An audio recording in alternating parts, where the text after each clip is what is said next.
The sky above the arcology was cracked, glass shimmering, with a low-hanging haze of radiation, neon smog, and the ever-present flicker of government broadcast towers. A million names cycled across the sky-wide holoscreen in sterile white font, rolling faster than the eye could follow, and still, every eye in District 9 watched. Jax Hellward stood in the stench of sweat, soot, and desperation, packed shoulder to shoulder with the rest of the district's voluntary applicants. That was the official term. Everyone else just called them the chosen dead. A warning klaxon buzzed through the steel rafters as the names began slowing. Cheers erupted around him. Cries. A woman fainted. Somewhere to his left, a man vomited.jax didn't move. The screen stopped on a name. Jackson Hellward, SELECTED V-cell assignment. The LADY silence, not the good kind. Not the victorious kind. The crowd around him shrank back as if the name carried disease. One man muttered a prayer and turned his back, and then an old woman stepped forward, gray dreadlocks, face like folded cloth, her one remaining eye locked on Jock's. "Don't go," she rasped. "No one returns from her." Jock's blinked. "You knew someone on it?" She shook her head. "I knew 10. All gone. No record. Not even graves. That ship don't sail. She feeds." Before he could reply, armored peacekeepers descended. Jock's felt a stun baton pressed to his back as they moved him into the departure line. A badge was slapped to his chest. Civil redeployment. Interstellar duty. ACTIV. One of the guards leaned close. "Lucky bastard," he said, but his voice cracked on the word lucky. The orbital elevator groaned under its own weight, groaning like a dying god. From the tiny window, Earth sprawled below like a rusting machine. Brown oceans, gray sky. No green, no blue, just ruin. Jox stared anyway. Not out of sentiment, but out of the sharp certainty that he'd never see it again. He didn't speak to the others in the elevator car. Some were crying. One was whispering to himself in another language. One woman clutched a ragged doll and didn't blink the entire ascent. Then the ship came into view, and every breath stopped. There she was, the lady. She wasn't beautiful, not in any traditional way. She was long and sleek, yes, but her hull looked scorched and scarred, built from mismatched alloys, with jagged spires and black veins running along her flanks like roots seeking blood. No logos, no lights, no windows, and she wasn't docked so much as hovering, waiting like a predator at the edge of the docking ring. The woman with the doll whispered, "She's watching us." The airlock clanged open. Jock stepped forward. His boots touched her deck, warm. The metal underfoot was warm. A whisper echoed through the corridor, not through the PA system, not in his ear, but inside his mind. "Welcome, Jackson Hellward. Application successful. Your ship, the lady, your fate, unknown." He stumbled, breath-catching, and just before the airlock sealed behind him, a scream pierced the corridor. Primal. One of the other recruits had backed away from the airlock. Security moved to grab him, but he broke free, sprinted to the edge of the platform, and leapt diving into vacuum rather than boarding the ship. Jax watched him vanish into the void. The door slammed shut behind him, and then silence until that same calm voice returned. "Orientation will now begin. Please follow the lights." A soft pulse glowed along the floor, leading him deeper into the vessel's heart. Jox didn't move. He just whispered, to no one, "What the hell did I sign up for?" The lights on the floor pulsed like a heartbeat, steady, rhythmic, too organic for cold metal. Jox followed them, boots clicking softly against the strangely warm deck plating. The corridor ahead unfurled in silence, as if listening to his footsteps. No crew, no orientation, no welcoming officer, just him and the voice. "Deck 1, Orientation Bay. Please remain calm." Jox glanced at the others, trailing behind 6 in total now, a thin and grim procession. The woman with the doll was gone. No one had seen where. No one wanted to ask.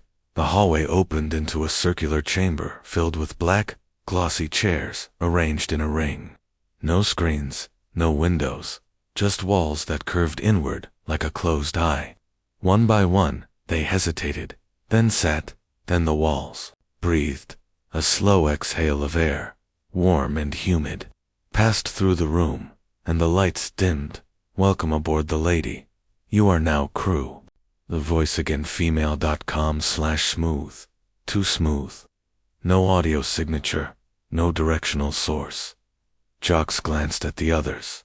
No one spoke.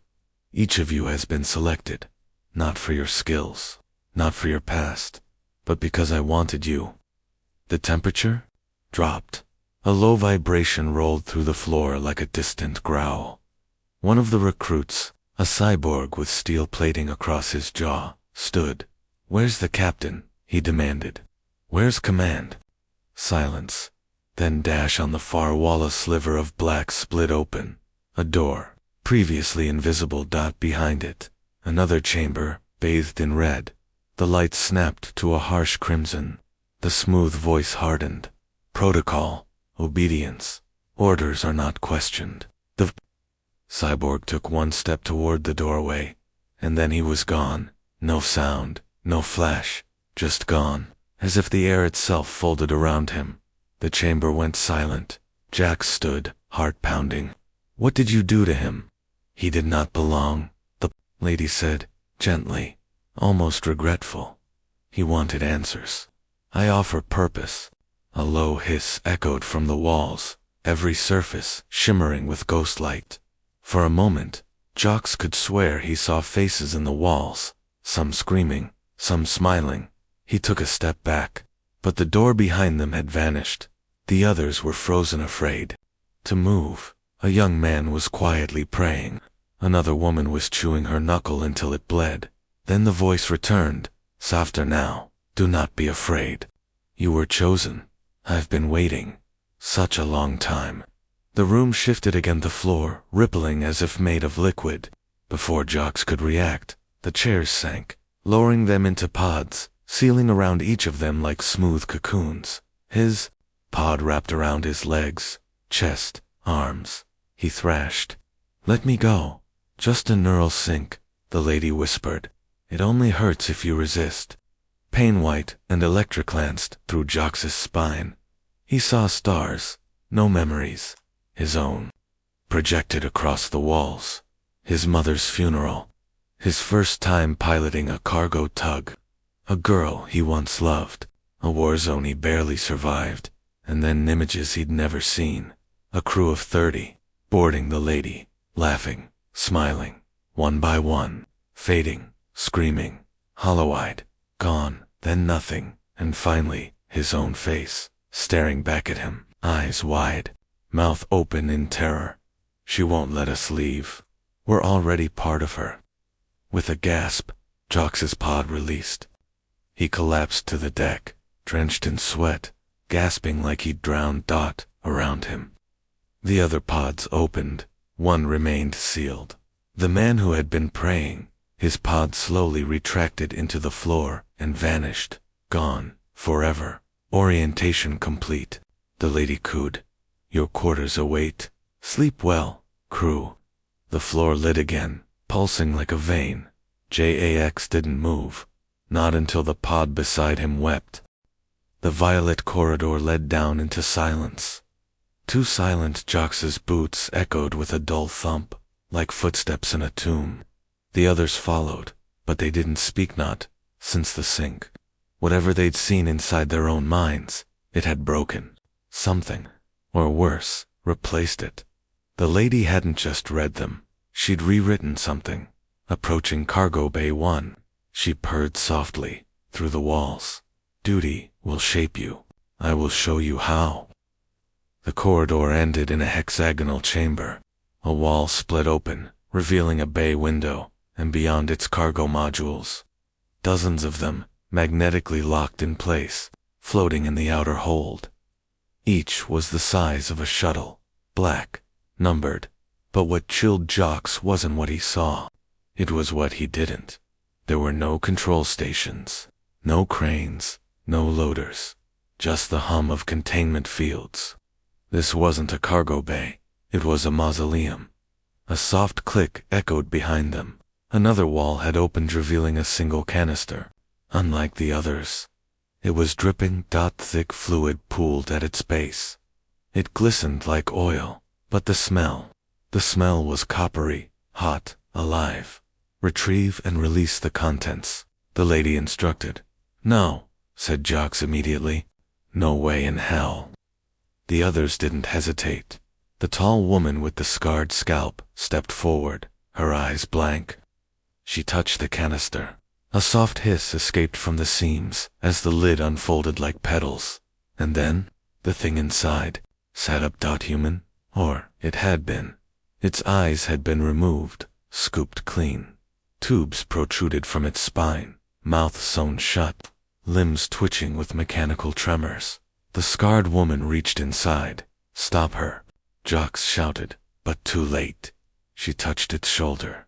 The thing screamed, not aloud, but psychically. A shriek tore through their heads like broken glass. Jocks fell to his knees, ears bleeding. The walls rippled in response, throbbing like the inside of a throat. The thing lunged. Not it hurt him. JX rolled, colliding with the fluid-slick floor. He scrambled for anything, a tool, a pipe, a vent. Nothing. The lady had given them nothing. The thing surged forward again, then froze. Its twitching slowed, then it whispered, through torn vocal cords and static. She led. We're not crew. We're cargo. Its body seized. Electricity arced from the ceiling. The thing spasmed once, twice, then dropped, dead. Again. The lady's voice returned, this time colder than space. Unit 47C was unstable. Fault detected. Disposed. You have done well. Let us continue. Jocks stood, blood in his ears, heart hammering. No, he growled. You explain now. What was that thing? Why is it here? Silence. Then, laughter. A low, human laugh, but twisted, metallic, echoing from the hull itself. Do you think you are the first, Jackson Hellward? Another container slid into the chamber. This one bore his name. He froze. So did the others. Cargo. Designate. J. Hellward status. Pending activation. Sleep well, crew, she whispered. You've always been mine. The lights dimmed. The cargo module opened, and inside, a shadow stirred. Jocks didn't breathe. The cargo module labeled J. Hellward yawned open with a hiss of decompression and the stench of something long buried. Cold fog poured out across the chamber floor.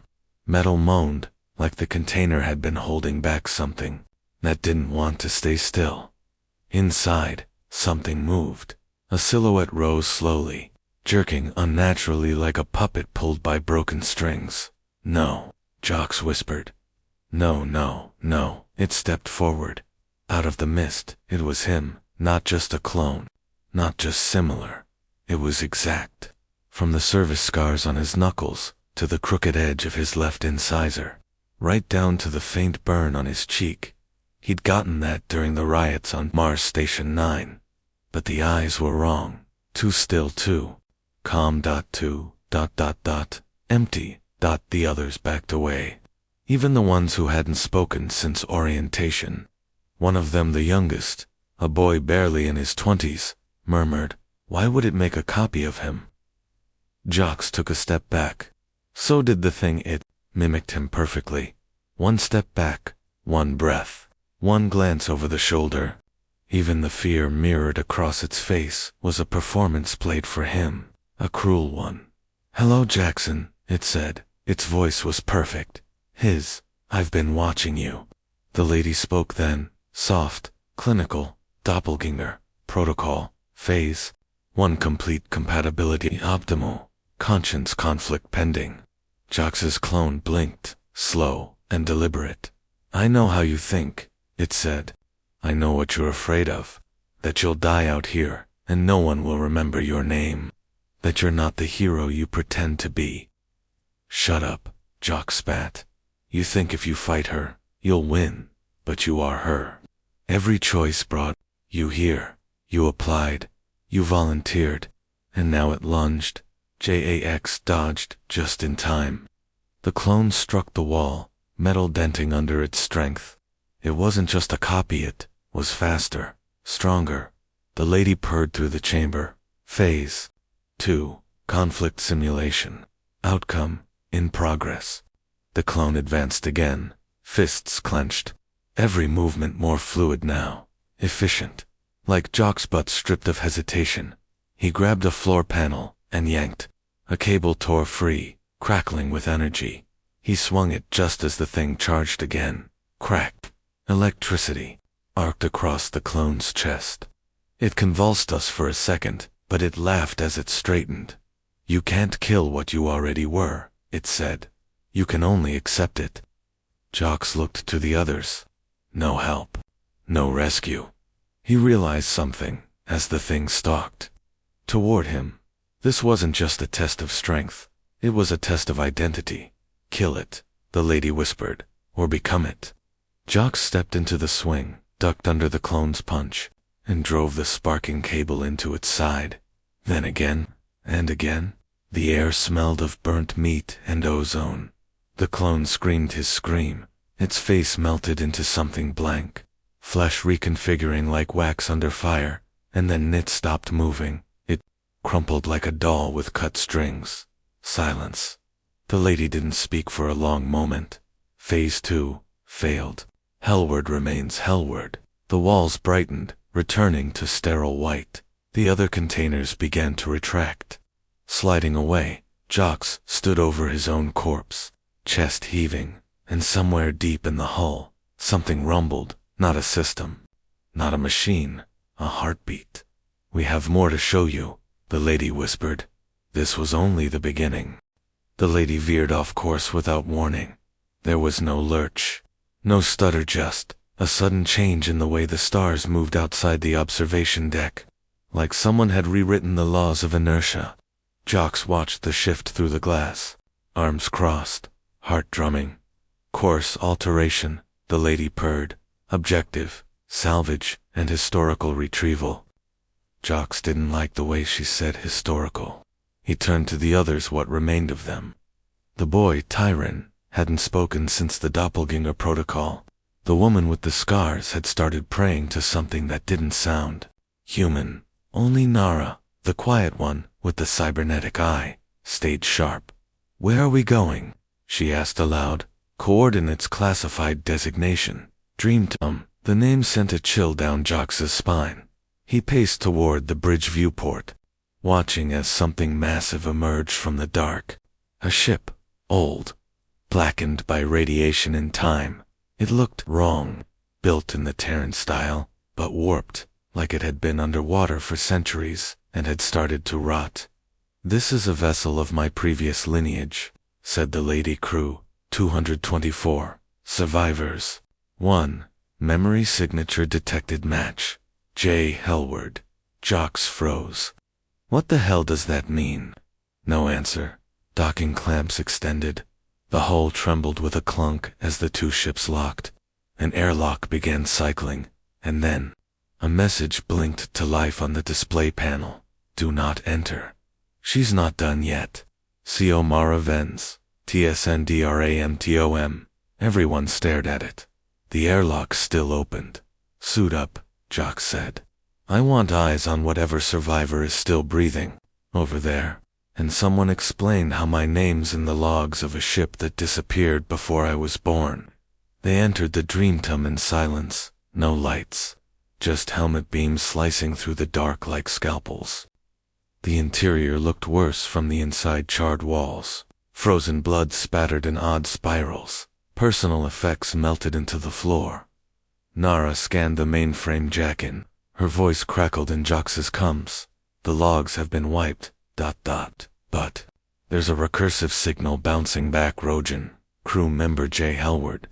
That's impossible, he muttered, but deep down, a part of him already believed it. They moved deeper. into the medical bay.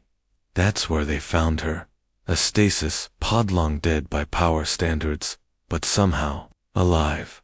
A woman floated inside, hair splayed like ink in water. Her eyes opened slowly as they entered. Tyron dropped to his knees.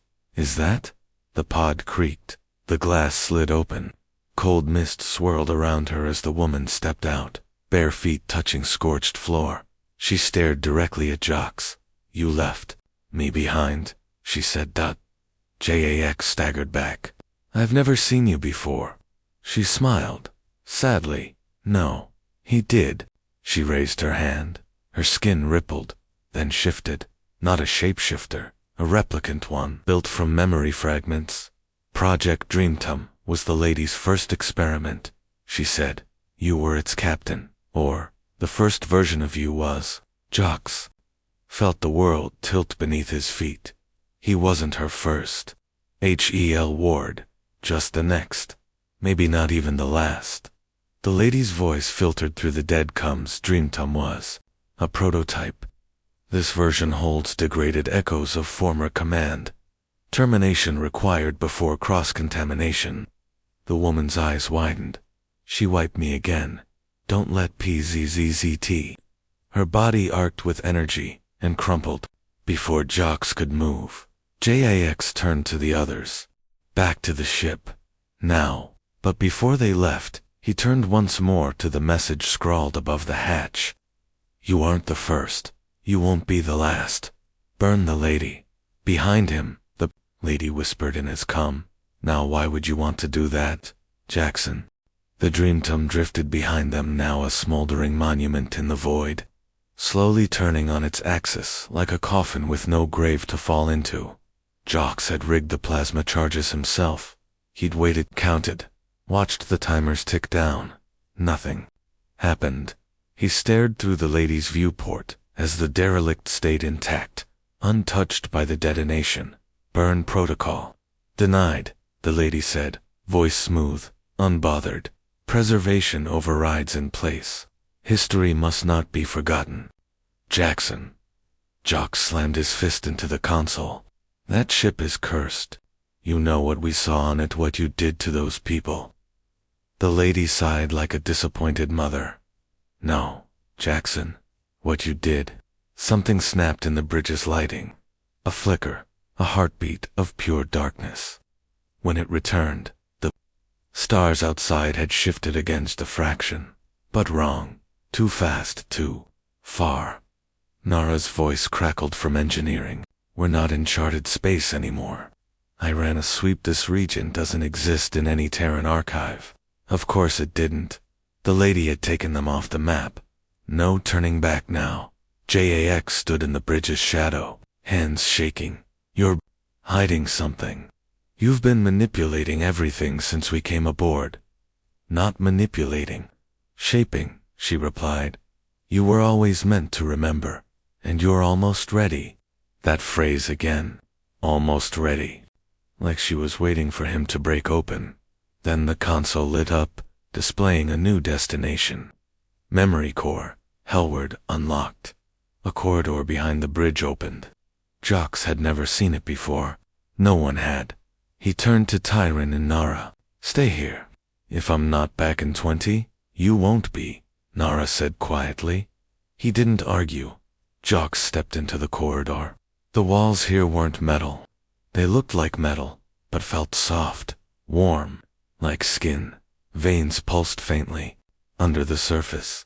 Each step forward dimmed the lights behind him, until there was only one door ahead. It slid open without sound. Inside was a room. Familiar. A Terran apartment. Cracked tiles. A window with rain running down it. On the table 2 glasses, one half full. His old life. His actual life. He hadn't thought about this place in years. Jocks. He turned. A woman stood in the doorway. Dark hair. Soft eyes. The kind of expression that made you feel like everything might still be okay. Lena, he whispered. His wife. Dead for 6 years. This wasn't a memory. It was a reconstruction. I don't understand, he muttered. She stepped forward. touching his chest with a warmth he hadn't felt since the funeral. You left me, remember? You ran off to the stars. Said it would make you feel alive again. But you didn't come back. He stepped away, shaken. This isn't real, isn't it? She asked. You think the lady pulled me from Data? No, you'll never let go. She's just showing you what's still inside. He closed his eyes. The pain was real. The guilt. The weight. And then he heard his own voice. Behind him. You're not ready yet, but you will be. He turned and saw himself again. Not the doppelganger. Not a clone. Older, hardened, worn by time and loss. But still him. Jocks backed away. What the hell is this? The older Jocks looked tired. She isn't trying to kill you. Not yet. She's training you for what's coming next. Jocks looked around. Walls melting back into circuitry. Lena was gone. So was the apartment. Just cold steel and whispers. You built her. Jackson, the older him said. And now she's building you. The lights snapped off, and the lady whispered from inside his own head. Welcome to the second awakening. It started with a sound. Not a klaxon, not a code breach, just a slow, rhythmic thump like the heartbeat of something vast echoing through the hull. Jax stood in the bridge's dimmed lights, drenched in sweat, still haunted by the image of his older self, by the words still ringing in his skull. You built her, now she's building you. He didn't remember it, but deep in his gut, something said he wasn't lying. The lady's voice returned, no longer calm. Unscheduled contact. Dimensional breach detected. Origin, Sector Black. Designation, Echo Warfare Entity. Nara scrambled to the weapons console. Something's coming through the hull. Not docking, not breaching, just phasing in. Where? Jocks asked. Before? She could answer.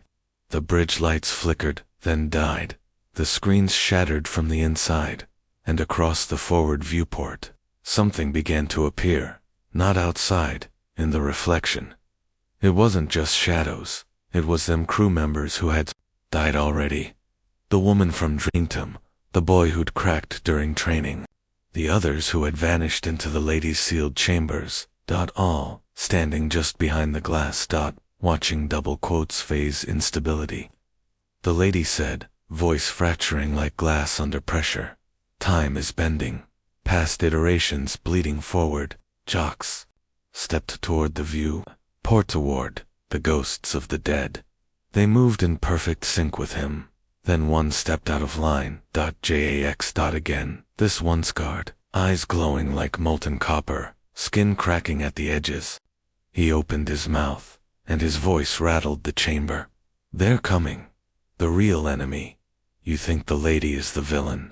She was a shield, a prison, a weapon, all to stop them from escaping. Who's them? Jocks whispered. But he already knew.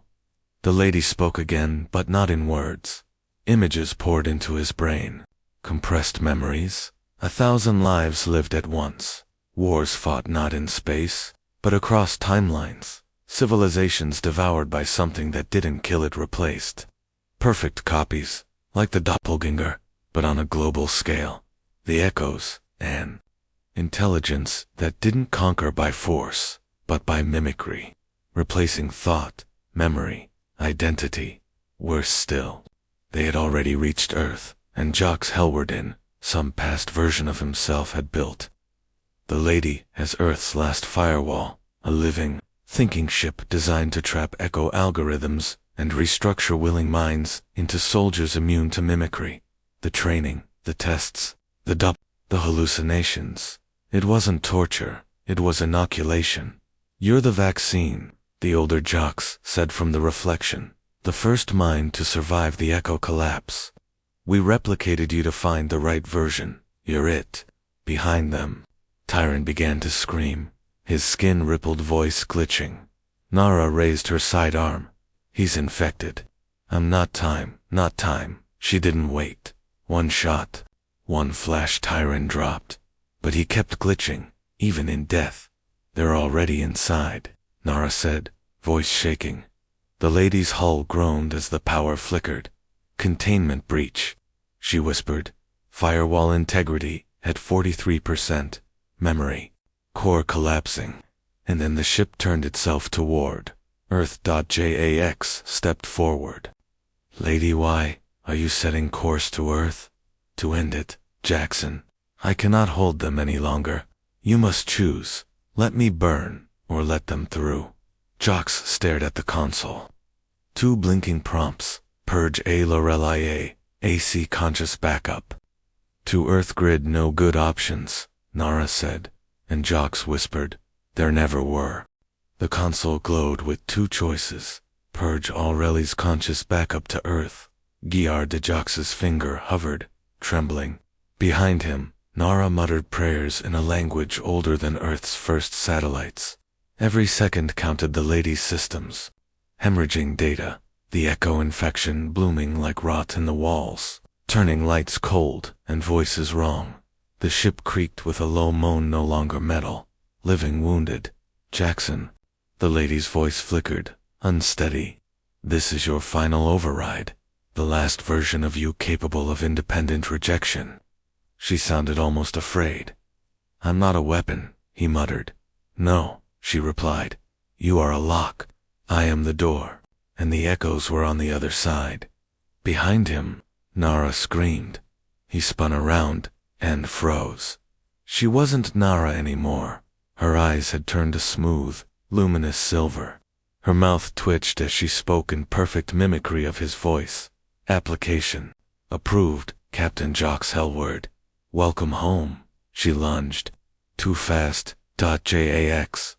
Dove rolled slammed the emergency hatch closed between them. Her fists pounded against the glass, but her expression stayed neutral, smiling, learning. You can't stop evolution, she said, but you can join it. Jock staggered to his feet, blood running from a cut above his brow. The lady's voice crackled agendum, dying. They've rewritten her. She's no longer human.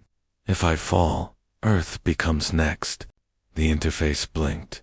He could feel the echo's presence behind the system's now tendrils slipping into the data stream, waiting to be uploaded the second he chose wrong.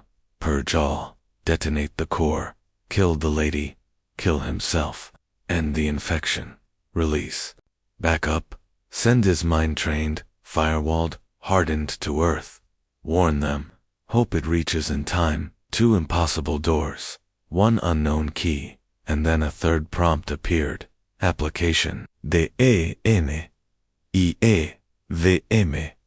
A-N-O-A-L-A-N-E-A-D-N-E-W.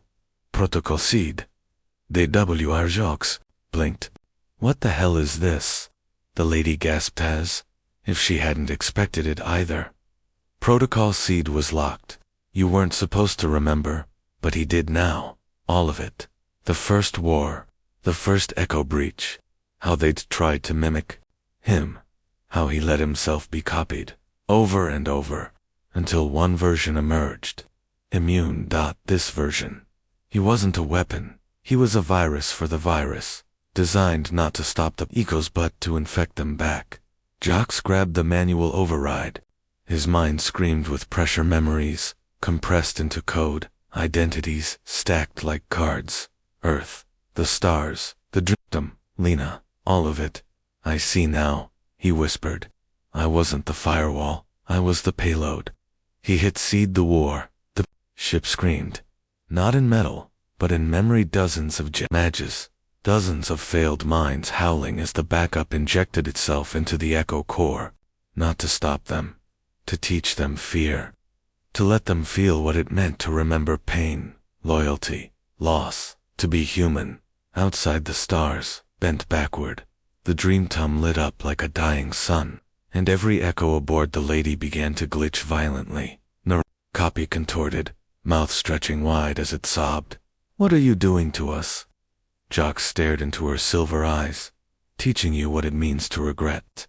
The echoes collapsed. The lady's lights steadied. Upload complete, she whispered. The seed is inside. Earth is safe. For now. The screen faded to black. Jax dropped to his knees. One final message. Printed across the console. Application, rejected. Final. Status, incomplete. Human successful weapon your ship. The lady your fate, unknown were, begins in you. He smiled. Despite everything, the echoes wouldn't forget this version of humanity. Because this time, humanity struck first.